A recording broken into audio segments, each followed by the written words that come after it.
Stressed out? Too much on your plate? Good. Keep it up.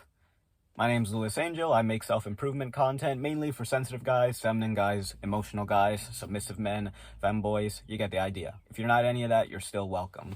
So, in the past, I, and also like a bunch of other YouTubers, will tell you about stress management, how to deal with stress, ways to mitigate stress, like meditation, journaling, and all that.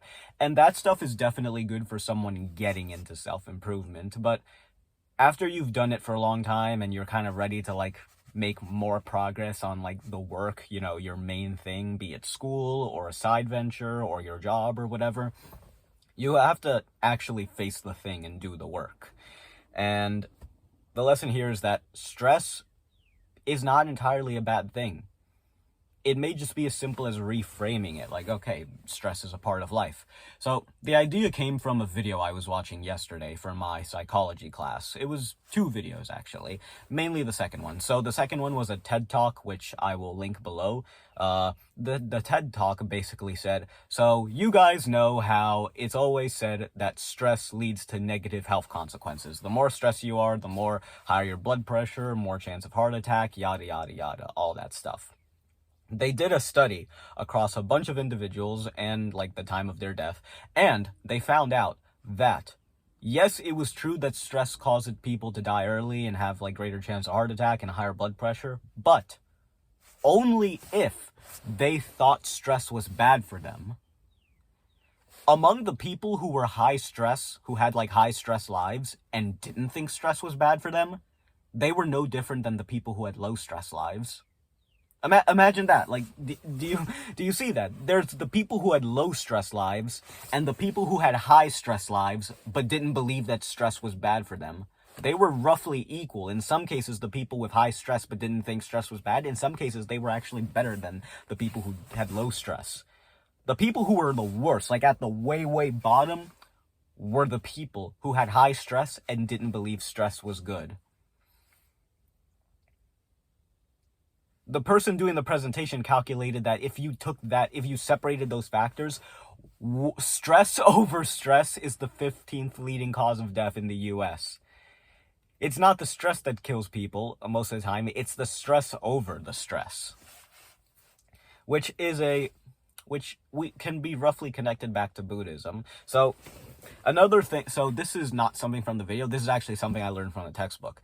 People have internal locuses of, I promise I'll connect this back to Buddhism in a bit, that people have internal locuses in control, and some people have external locuses of control. If you have an external locus of control, and you experience stress, you're going to deal with that stress by trying to improve the feeling. So you feel stressed and you want to improve the feeling of being stressed. So what do? You go to comfort food, you play a video game, you watch YouTube, you watch a Netflix show, an anime show, you watch adult content, you drink alcohol, you do drugs. These are things that you do, you see the pattern, instant gratification. These are the things you do to deal with the feeling. And the reason you do that is because you believe you have very little control over the actual object that you are stressed about, which of course is nonsense. That's if you have an external locus of control. If you have an internal locus of control, it means that you do believe you can control the object you're stressed about, and you deal with the stress by dealing with the stressor itself instead of the feeling of being stressed. You deal with the stressor by, you have a math assignment, you have a test the next day, you need to make an important phone call. If you have an internal locus of control, you deal with that stress by actually making the call, by actually studying for the exam, by actually doing the assignment or asking the teacher for help. You have to believe, and in many cases it's not even really that much of a stretch, you have to believe that you can actually change the object and focus on getting rid of the stress by actually dealing with the object instead of dealing with the feelings. Now, of course, dealing with the feelings is good every now and then as long as it's productive, like meditation or journaling, but at the end of the day, meditation and journaling it's just higher level dealing with the feelings. You're still dealing with the feelings instead of the actual object itself. I would say meditation is probably the best object. Meditation and reading are as long as it's self-improvement reading. Meditation and reading, journaling third, but meditation and reading particularly, are probably the best ways to deal with the feeling. If you have to deal with the feeling rather than the stressor, at least do meditation or reading, because these things actually improve. Meditation helps you focus in the long run. Reading makes you absorb more knowledge. Going outside and socializing with strangers would be another one, but I don't want to make it too much. Let's stick to meditation and reading, particularly meditation. But yeah, I practiced this yesterday because, by the way, I want to thank you. I want to thank you sincerely, because making these videos and telling you guys about the things I've been trying in my life has actually forced me to be more consistent with them. Because let me tell you, there have been quite a few occasions where I was tempted to not do the thing. And in normal circumstances, I wouldn't have done the thing. Like, I know my patterns by now.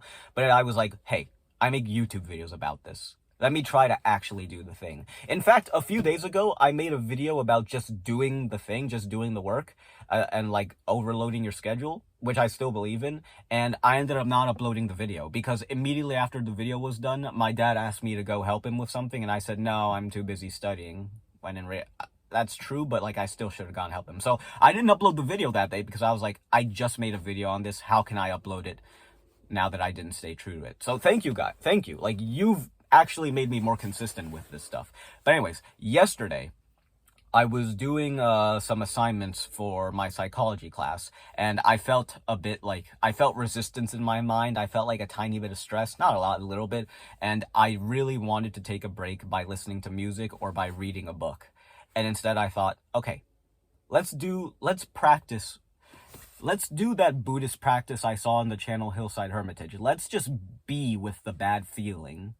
So I just stood there, and I stayed with the bad feeling that was compelling me to take a break. And I stayed with now that I wasn't doing anything, there was another bad feeling. There was a bad feeling of not doing the assignment. I stayed with the bad feeling of not doing the assignment, and I just stayed with it and stayed with it. And then I remind myself, wait a minute, remember that enlightened experience you had a week ago? Everything in the end will be okay, even in the worst case scenario. I remember that. And then the stress turned into sort of a light feeling. And then I was happy. And then I just did the work because there was nothing else to do. So that's another thing I recommend aside from meditation is if you want to take a break from something, how about you literally just stand there and do nothing? Be with the discomfort of the discomfort you feel towards doing the thing. Or if you're going to stand there doing nothing, like, here's the thing, when you do music or read or something, like, you get rid of the discomfort of not doing anything. You're doing something not extremely productive, but at least you're doing something. If you just do nothing, now the stressor of not doing the thing is gone. For me, what comes up is the stress of not doing anything, and just stay with it until it's just there, and then do the work, and you'll find you can do the work much more easily. Maybe do what I did, visualize like the worst possible case scenario and see like, okay, is there something I can do to like make it better? Yeah. Is it the end of the world? No. I learned about that from a Buddhist channel. Okay, now connecting it back to Buddhism. This is an oversimplification, but you'll find that a lot of what Buddhism says is that it's okay to be stressed out. Like, the way you transcend the stress is not by getting rid of it. You transcend the stress by accepting it as a part of life and just like not seeking it out, but also not avoiding it, like not acting out against it. When you experience stress, you can act out in one of two ways. You can seek more, or you can like avoid it. Like, just be with it. Just be with the stress, be with the suffering, be with the discomfort, the unease, and just accept it. Stress means that you're alive. It means that you're doing something. A lot of times I felt that, like, man, I'm worse now. I feel a little bit worse now in self-improvement than I did before, which is nonsense. Like, I'm eating healthier and I'm sleeping better, so obviously I do feel better. But the reason why it feels a bit worse is because you have this weird stress over not doing things, and over like doing projects, and I realize now it's like, oh, this is the stress that people felt in high school when they were doing extracurricular activities and studying all the time. Like, this is good. It means you're alive. It means you're doing something. This video is getting too long. It's getting a bit rambly. I probably should have focused on like more than one subject. I can turn it into the stuff that I talked about in the end. I can turn into multiple videos. All right. I hope you learned something from this video, even though it was a bit unfocused. And remember, it's not learning if your behavior doesn't change. See you around.